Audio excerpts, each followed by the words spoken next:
Love is a beautiful thing. When you find it, the whole world tastes like daffodil daydream. So you gotta hold on to love tight and never let go. If one spends enough time in any community that discusses art, a list of favorite characters will emerge. This is no less true of Star Wars, a franchise built on countless stories, told through the mediums of movies, games, TV shows, comics, etc. And among all the characters that one can choose, a fan favorite is Jolee Bindo, a Jedi from the game Knights of the Old Republic. From a surface level observation, it would appear that his wisecrack demeanor as a senile old man has made him among one of the most popular Star Wars characters. However, when one examines the reasons for his popularity, it is not primarily his personality that people praise, but rather his philosophy. Unfortunately, the reason for people's attachment to Jolee originates from a misunderstanding of what the character represents and how his life lessons stands against the entirety of the Star Wars setting. The best way to summarize why people love Jolee is that he is humane, in that he displays traits that are humanistic in contrast to the Jedi and Sith. Jolee portrays himself as the wise old man that has experienced enough of life as a Force sensitive in the Star Wars setting to reject the doctrine of the Jedi and Sith and become an alternative. After meeting him on the Wookiee planet Kashyyyk, Jolee joins the party, and the player can learn more about his life experiences through dialogue on the ship. Jolee gives moral lessons and criticizes the teachings of the Jedi Order.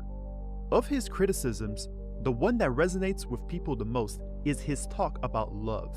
The Jedi, with their damnable sense of over-caution, would tell you love is something to avoid. Thankfully, anyone who's even partially alive knows that's not true. Love doesn't lead to the dark side. Passion can lead to rage and fear and can be controlled. But passion is not the same thing as love. Controlling your passions while being in love, that's what they should teach you to beware. But love itself will save you, not condemn you. Love causes pain, certainly. Inevitably, love is going to lead to as much sorrow and regret as it does joy. And how do you deal with the bad part of love is what determines your character. What determines the dark side's hold over you. Life without risk is boring. You want love, you've got to fight for it. One of the key aspects of both the Jedi and Sith is that neither truly love. The Jedi forbid romantic love and only allow unconditional love towards all of life. And the Sith become so self-absorbed in their quest for power that the possibility of love is never considered, or they inevitably lose their loved ones in the process of acquiring power. Unlike both ideologies, Jolee speaks of how it feels to be in love and fight for it, something that people intuitively know is lacking in both the Jedi and Sith. Innate to all humans, love is a strong, emotionally intimate relationship that combines an intense valuing of a partner on the deepest level and enjoyment of life with that partner. It is, in a general sense, a deeper personal attachment to another living being based on who they are and how much they matter to you. However, more than just preaching that love is grand, what makes Jolee important in the context of Star Wars is his declaration that love does not condemn you. From a meta-narrative perspective, this declaration is a statement on the entirety of the Star Wars setting. Jolee argues that it is not love that is corruptive, but rather the intensity of one's passions that leads a Force-sensitive to turn to the dark side. The Jedi are wrong for being overly protective by rejecting attachments. The game does not merely present his position as a potential point of view, but it holds that it is, to some extent, correct. If the player is male and romances Bastila, picking through the light side path near the end of the game, Jolee's words are vindicated. You can turn back Bastila from the dark side by the power of love. The problem is that this contradicts the structure of Star Wars, including events present in Knights of the Old Republic itself. If the player chooses a female character, they can romance Karth. But when given the choice between the light side and dark side ending, they can choose the dark side. And Karth will attempt numerous times to save you from this evil chosen path, just as the player did while playing the male light side route with Bastila. However, it doesn't work. The game ends with you destroying the Republic. Karf begs one final time for you to turn back to the light, and your only dialogue options are to kill him. In that route, love does not save anyone. Even worse, the perspective of love saving anyone is opposed by Jolee's own life experiences. If you talk to Jolee, he reveals his past of going on adventures, finding a woman that was strong in the Force, falling in love with her, and then training her in secret. But she was swayed by Exar Kun's promises of a grand future for the Jedi and turned to the dark side. After Jolee rejected her offer to join her, she and Jolee fought, and he defeated her. But as a result of his intense love for her, he was unable to kill her, and no amount of love was able to bring her back from the dark side. As much as Knights of the Old Republic wants to argue otherwise, love does not save anyone in Star Wars. And, in truth, it continually condemns Force sensitives. The most obvious example is in Revenge of the Sith, where Padme begs Anakin to turn away from his path. It did not save him, and Anakin ended up killing her. The single counterexample people cite of love saving anyone is at the end of Return of the Jedi, where Luke's love of his father seemingly saved him.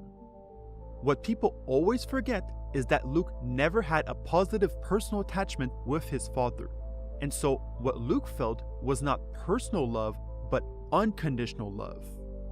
In Star Wars, loving unconditionally does not mean to love someone with such intensity that one would do anything for them, but to love all of life, equally, without immediate personal attachment.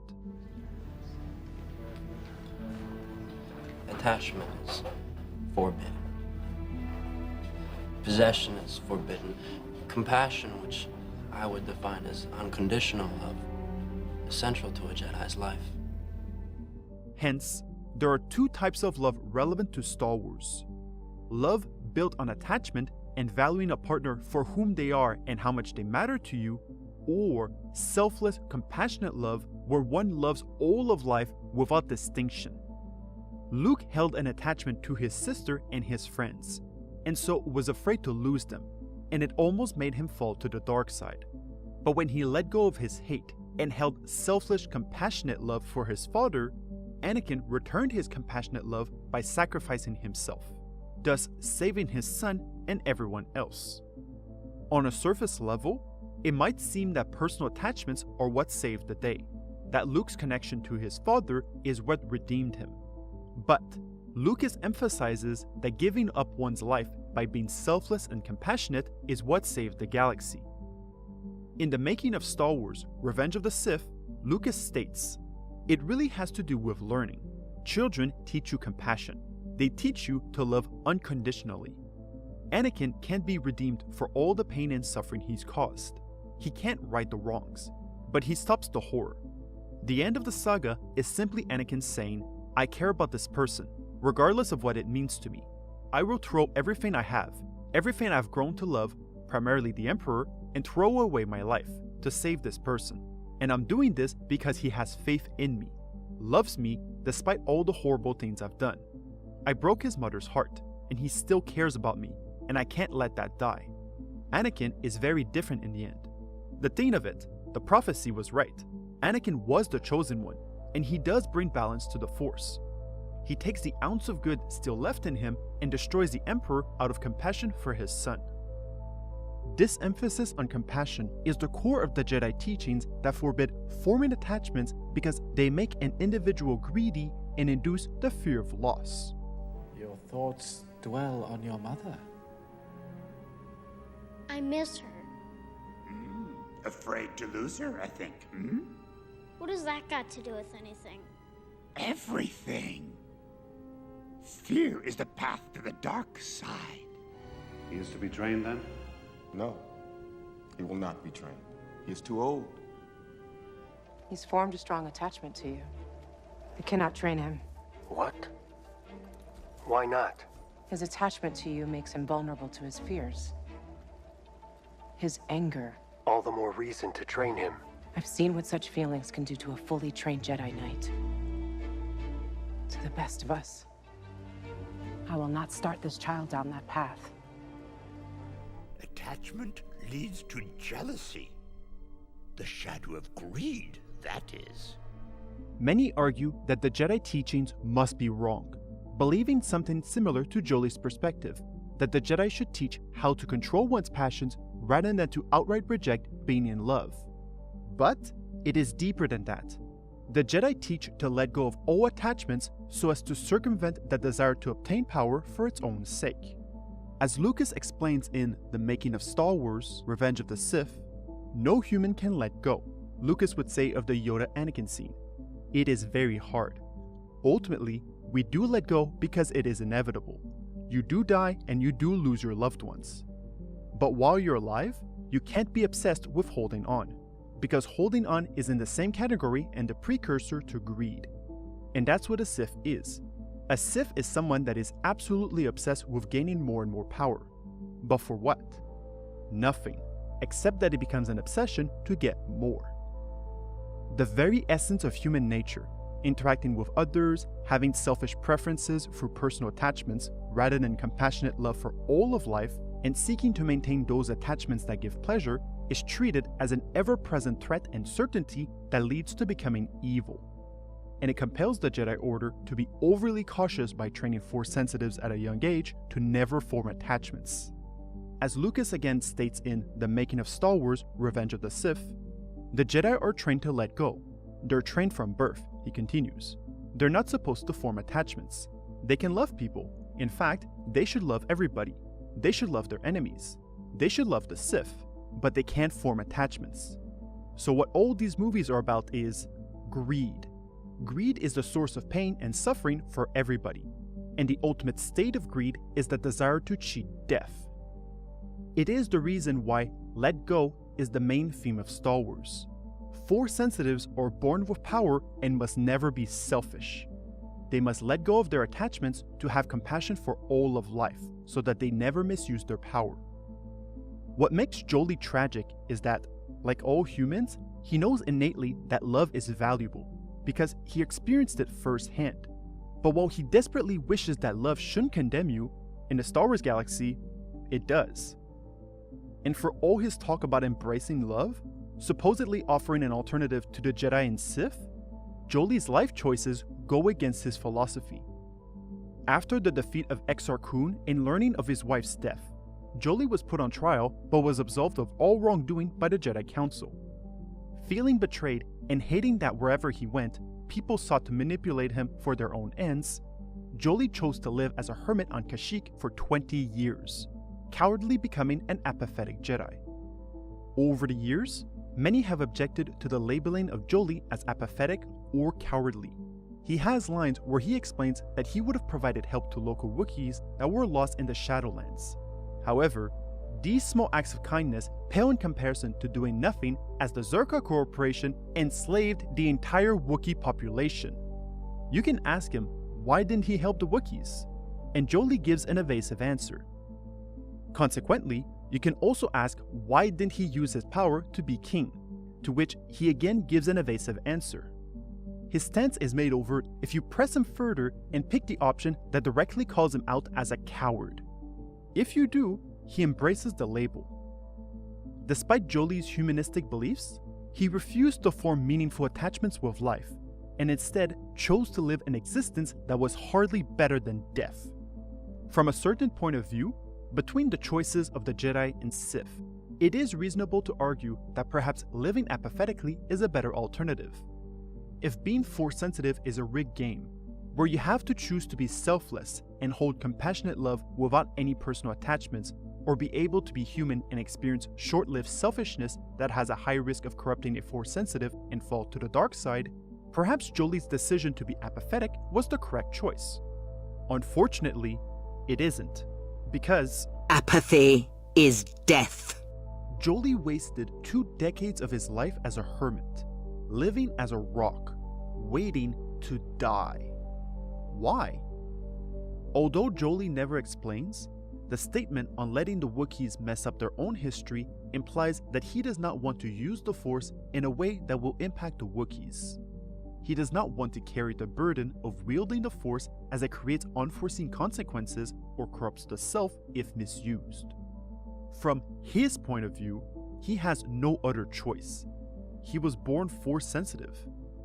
To have the ability to use the Force is a curse that condemns the person to never live a normal life or to experience love long term. To Jolee, living apathetically is the only possible alternative that allows him to remain himself. Ultimately, Jolee understood the flaws of the Jedi and Sith. The Jedi must become inhuman for the sake of the galaxy, and the Sith are the result of never letting go of attachments. At the same time, he recognized the human need for attachments and love, and that it is worth fighting for, but lacked the insight to see that what prevents all Force sensitive from being able to be human and experience love is one's attachment to the Force itself. In Knights of the Old Republic 2, Kreia criticizes the apathy of the Jedi Master Zez-Kai-El, and, by proxy, Jolee's refusal of letting go of the Force. And Zez-Kai-El, to hide upon Nar Shaddaa, yet blind yourself to all that happens there. So close to understanding the Force. So close to giving it up. Jolee might have left the Jedi Order, but he still bore the responsibility of never forming any attachments. By living apathetically, he remained as inhuman as the Jedi he so criticized and shared in their suffering. This torment is why the exile from the game Knights of the Old Republic 2 is so important. They are the only character in all of Star Wars to let go of the Force so completely, so utterly, that they were able to live without their attachment to the Force and obtain the freedom to be in love.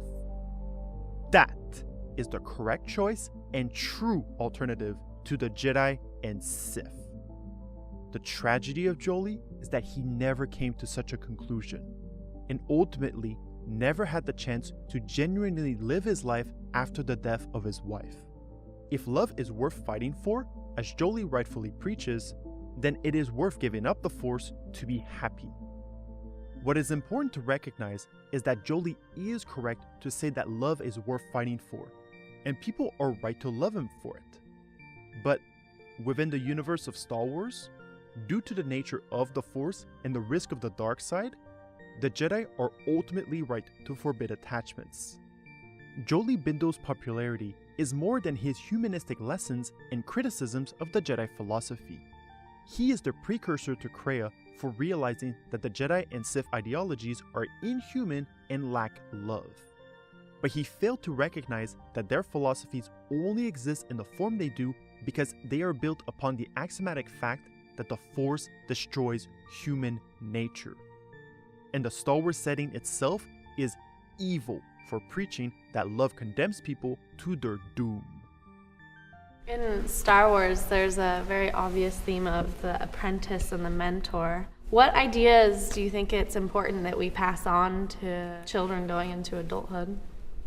The core thing to pass on, in talking about religion, is all religions say one thing, basically, which is love is the secret to the universe, which is compassion, which is love others, take care of others, help each other.